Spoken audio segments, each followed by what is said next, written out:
The Lionel Gelber Prize is awarded every year to the best book on international affairs. To mark the 25th anniversary, we spoke with 5 Gelber winners. I asked them how the world has changed. My name is John Stackhouse, and here's what I learned. We're at Yale University, and I'm joined by Jonathan Spence, the author of The Search for Modern China. Professor Spence, thank you for spending time with us. Well, it's a pleasure to talk with you. I'd like to begin with the title of your book, The Search for Modern China. Is the search over? Well, I think not in a way, but the book has changed its direction slightly because the world has changed so dramatically around us. But I see China still in the sense of questing, looking for a framework that's going to be longer range than the current one. What does China mean to the world today, and what do you think China wants to mean to the world? There's deep interest in information technology of really pretty much all kinds and what this might mean. One that's been less looked at perhaps is language. Is China going to start pushing to have Chinese language roughly in the global position that we currently have English language? What would that mean? We find people with 3-year-old children sending those children to Mandarin school in the westernized district of San Francisco, for instance. So that we're beginning to explore, or the Chinese are beginning to explore, not only the uses of language and training in language, but also geographical focus. I think the West is cautious, but maybe wrongly cautious, in seeing China's interest in Africa as being sort of unusual or strange. I think it's not. I think it's a very shrewd opening to sources, mineral sources, resources of the planet, Arctic explorations. I mean, it really is astonishing, kind of the amount of shifts that are going on at the moment. And China, I think, is conscious of deserving a seat at the international table now. That you can do it, so can we, and they will build on that premise.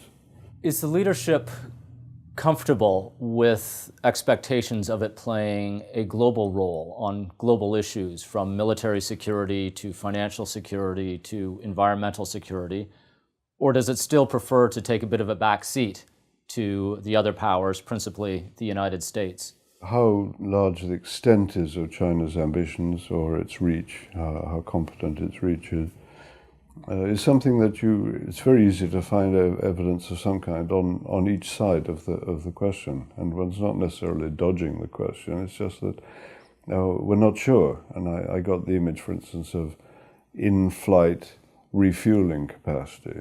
Is that a menace in late-night flying? Is this something that's going to affect American interest, British interest, Canadian interest, global trade interest?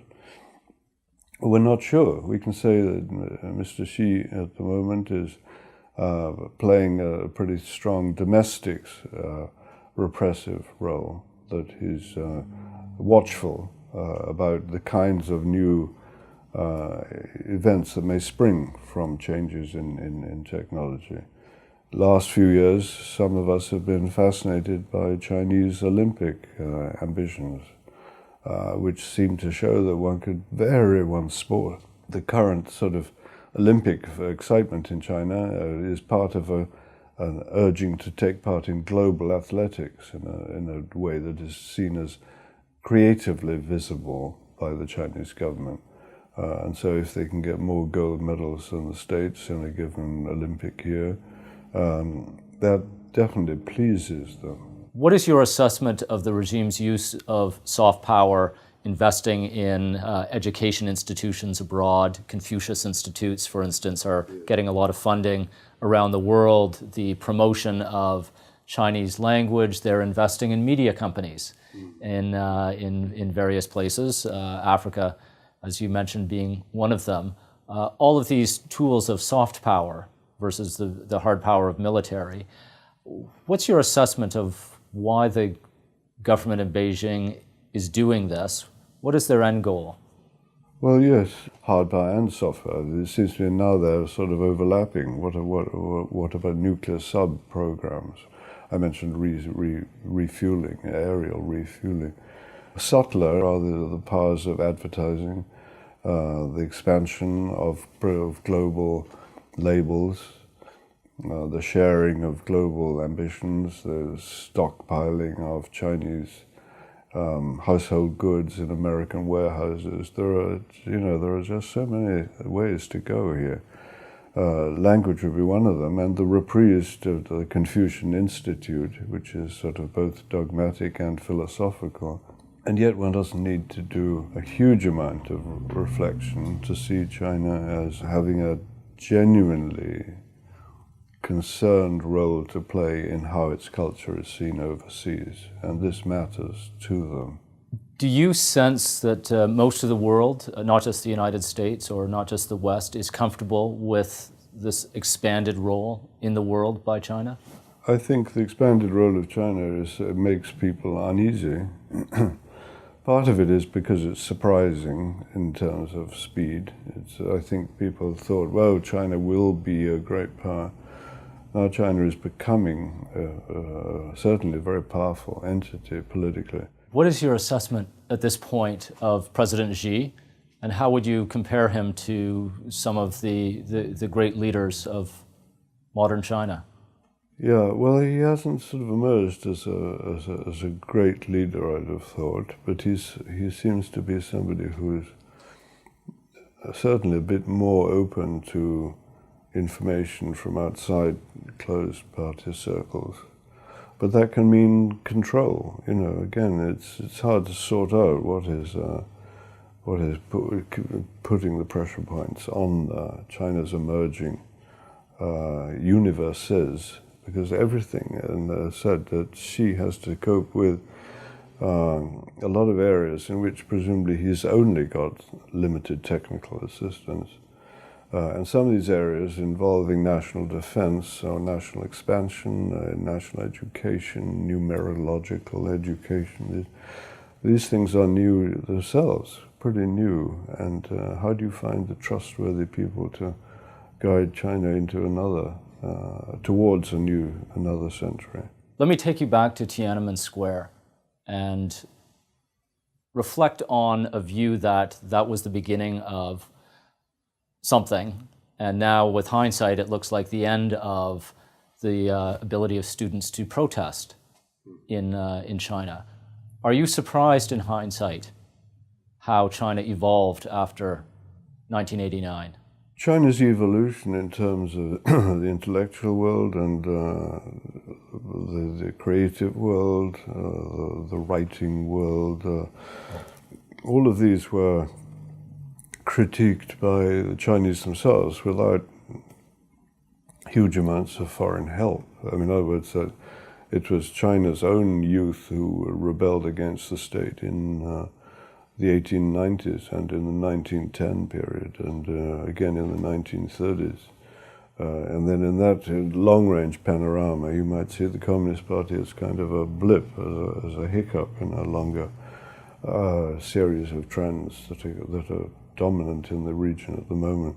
But there's been plenty of domestic critique besides the well-known dramatic Tiananmen Square. There's a steady drumbeat of opposition and reflection comes out of China, it seems to me. If you can look back over your 60 years of scholarship in China, what has surprised you most? I certainly didn't expect the kind of speed with which China would be integrated in a kind of global community. That startled me, and it still startles me, and it's full of possibilities, most of which I probably don't even see or understand. But I think I got interested in this idea of change and shifting parameters and so on, again, when I started teaching. And you could see the crack-up beginning to happen in aspects of the Chinese Communist Party. And I thought it would go all the way, maybe like a Russian model of some kind. But I was quite wrong, and it just simply dug its heels in. and played the tough card and raw rewards card, played a tight game of poker, in other words, left room for promotion to those who'd been rather rebellious, but ousting those who'd been very rebellious. And this ousting can go all the way from savage punishments down to just prolonged knowledge that your communication system is being monitored by the state. And what does this do to your thinking year after year, or your relations with your own kids? How do you find a place for yourself and them under this umbrella that is a powerful sort of image from Beijing on outwards? You talk about the surprising speed of China's integration with the world, the rest of the world. Are you surprised, or should we be surprised, that there has not been more of a backlash to that within China? Well, the backlash may be going on all around us all the time. You know, in urban development, for instance, there's just too weak a phrase for the kind of thing that's happening in China. With the amount of cities over 10 million, you know, just increasing at such a speed. And as I said, the way that it affects all the communications, all the networks of change, and loans from one discipline to another and one structure to another. So it's China itself is capable of moving. It can be prodded forwards by unforeseen contingencies, and incredible things can happen as a result. And I think extraordinary things are going to happen. Are you surprised by the evolution of Sino-American relations over the last 40 years? Sino-American relations are pretty volatile, I'd have thought. No guarantees there for happiness at the moment. Plenty of talk, a lot of intelligent writing about it. But I don't think anybody's quite sure where China's going.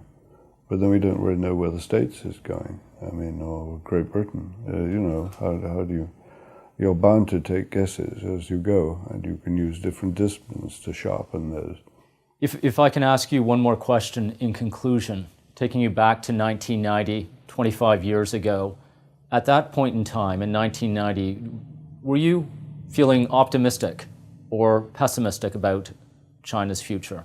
I don't think I was optimistic, but at the same time, so many things were happening at once, and I hadn't been confident that this kind of protest was going to be effective in the kind of government that we had at the time. I didn't see that being an easy thing, or even necessarily essential part of development. I wasn't sure, but it did unleash levels of fissures, you know, in the structure, in a way, were shown that I think probably have not gone away, as China remains tension-based economy and structural systems of many kinds. 25 years later, in 2015, do you feel more optimistic or pessimistic about China's future? China's future is now subject to so many pressures that it seems to me, with the size of China and the nature of those pressures, you'd have thought it meant that there were a lot more parallels between the United States and China than there used to be. The question is, can those be built on successfully, and if so, how is it going to eventuate in some new kind of synthesis, or is that possible at all? Are we going to have a much tighter confrontation period as we begin to get the sense of what acid rain really moves, what desiccation really means, what the Yellow River drying up, what does that mean? How do we grasp that? Are you optimistic about China's ability to build on those foundations and to manage that change?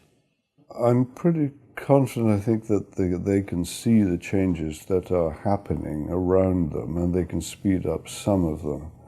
But I think they're not necessarily have any shortcut to wisdom in deciding what sequence to do this. Should the aqueducts taking southern Chinese water up to the North China, should that be given $100 billion priority? Or should the same thing be given to minority peoples in hill tribes who've never seen a book before? You know, how on earth do you sort this out? It's hard, but you can still tell the story as well as possible. Jonathan Spence, thank you for your time. Well, thank you for your questioning.